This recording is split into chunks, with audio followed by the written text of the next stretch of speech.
Kailangan lang ng lalaking ito na gamitin ang kanyang mga kamay para saluhin ang bala.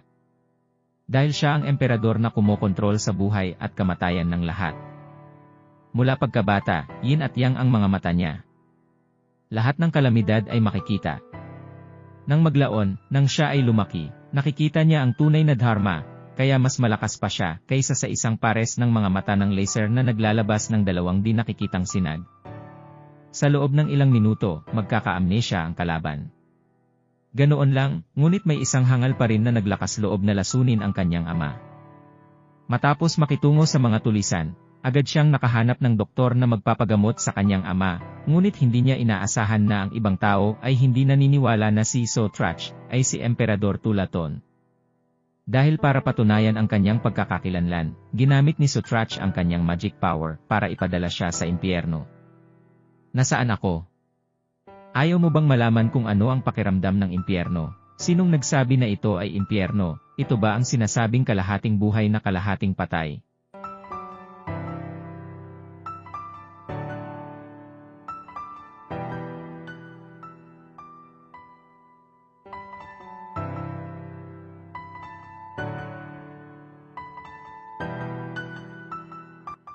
Ngayon maniwala ka man o hindi, ako talaga ang Diyos ng Emperador, at sa wakas ay naniniwala ako na si Sotrach ang Emperador ng Tula.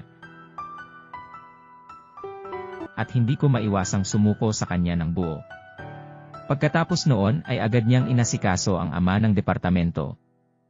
Gayunpaman, dahil ang oras ay huli na at ang lason ay masyadong matindi, maaari lamang itong masugpo pansamantala, ngunit wala pang pinakamahusay na solusyon. Maliban kung may mahahanap na espesyal na gayuma. Sa pagkakaalam ko, saan ko makikita ang halamang ito? 30 taon na ang nakalilipas, pinalaki ng pamilya Murong ang halaman. Utos sa adjutant na dalhin agad dito ang halaman. Sa sandaling inayos niya ang mga halaman sa kahon, kumanda ka kaagad upang dalhin siya sa ospital. Biglang may dumating na hindi imbitadong bisita. Ano ang pinunta mo dito? Pagsilbihan ang mga utos ng pamunuan. Halika dito para manghiram ng mga halamang gamot na gagamitin. Mangyaring ihatid ang aking mensahe sa iyong pamunuan. Ang halaman na ito ay isang kayamanan ng pamilya mo dung na hindi ko maaaring ipahiram. Hindi ko inaasahan na pagkatapos ng mahigpit na pagtanggi, ang kabilang partido ay agad na gumamit ng mga kasuklam-suklam na pamamaraan. Si Murong Tiet ay natalo, tulad ng kanyang mga halamang gamot ay ninakaw.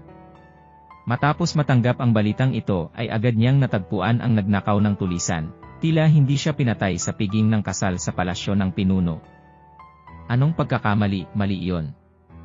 Hindi mo ba gustong i-freeze ang mga halaman? Kung papatayin mo ako, hinding-hindi mo ito mapapasaryo. Iyong mga incompetent subordinates, ang mga totoong halaman, ay inagaw na ng kontrabida na ito.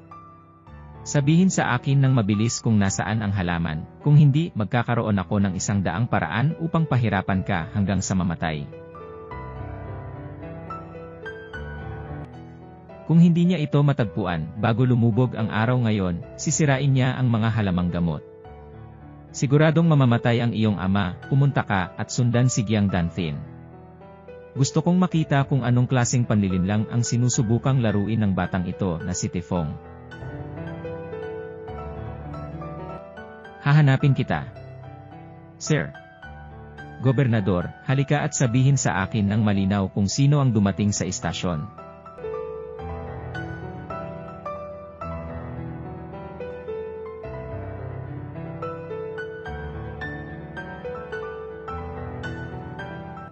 Hinikayat ko siyang lumapit, anak ko.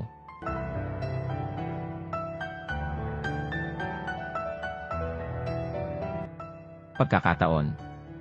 Dumating na ang paghihiganti para sa iyo, babasagin ko ang ulo niya sa harap mo.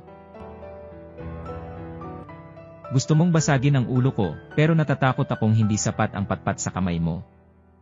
Kung ang patpat na ito ay hindi sapat na malakas, paano ang isang ito? Bilang Gobernador General ng Jiangtin, kung hindi mo alam ang pagkakaiba ng itim at puti, gusto mo bang pumatay ng tao? Pinatay mo ang anak ko, ano ba talaga ang patunay na gusto kong patayin ang anak mo? Para mawala ang pagkawala sa tao, namatay ang anak mo, dahil may nagawa siyang krimen, kailangan niyang pagbayaran, tanggap ko ang pagmamahal mo na kakawala lang. Umalis ka na anak kaya huwag mo siyang patayin. Umalis ka dito dali, bibigyan kita, bulag ba ang mata mo? Ito ang teritoryo ng gobernador. Ang tanong ngayon ay kung patatawarin ka ba namin o hindi. I don't have time to waste words with you guys. Ulitin ko, dali bigyan mo ako ng halaman. Kung kaya mong mabuhay, umalis ka na dito. Tapos ibibigay ko sa'yo. Nasaan ka? Kita mo. Ngayon ang buhay ng iyong aso ay nasa aming mga kamay, hinawakan ka namin ng mahigpit at nagtatanong tungkol sa'yo. Alam na ikaw ang emperador na namamahala sa Departamento ng Human Resources, ngunit sa Giangtin, ako ang hari, agad na lumuhod sa harap mo. Iling ang iyong ulo ng 3 beses. Hahayaan kitang mamatay ng masaya, sino ang karapat-dapat sa akin? Sabi ko lumuhod ka na para makapag-usap tayo ng maayos. Kausapin mo ako, gamitin mo ang bangkay mo para makipagkasundo sa akin. Patayin mo na lang, ngayon ang gustong maging bangkay ay ikaw, sa kasalukuyan ay wala tayong kapangyarihan, umalis ka, sino ang magsasabi sa akin, huwag kang manalo.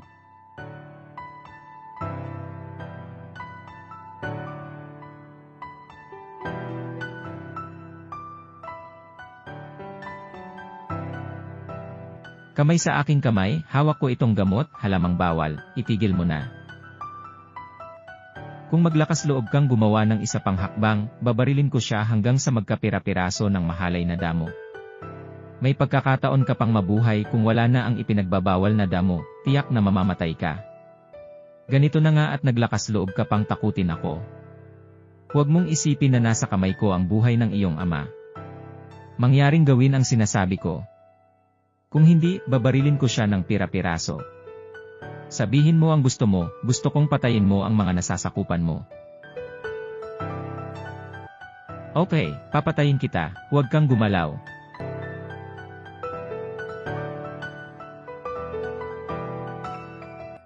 Kung puno, itatapon ko. Gobernador General, mabuti pang umalis ka kaagad. Huwag kang gagalaw.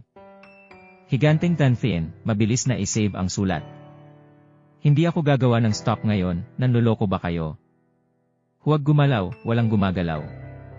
Murong tweet, dumating sa akin ang mga paninda ni Modong. Hindi ito ang iyong personal na bagay. Kahit na nakuha na ni Chitrach ang kanyang mga halamang gamot, may malaking nangyari sa ospital. Ang nobyo ni Thin Vu ay inagaw ng mga dating lalaki ni Duquan. Ang nakakainis ay gusto rin nilang patayin ang ama ng departamento. Sige, tapusin mo ang matandang ito. Hindi ang ibig sabihin ng pagpatay sa kanya, ay harapin si Tula, kung gayon ang pamilya natin ang magdaranas ng kapahamakan na iyon. Kung hindi mo siya papatayin kita. Siguro.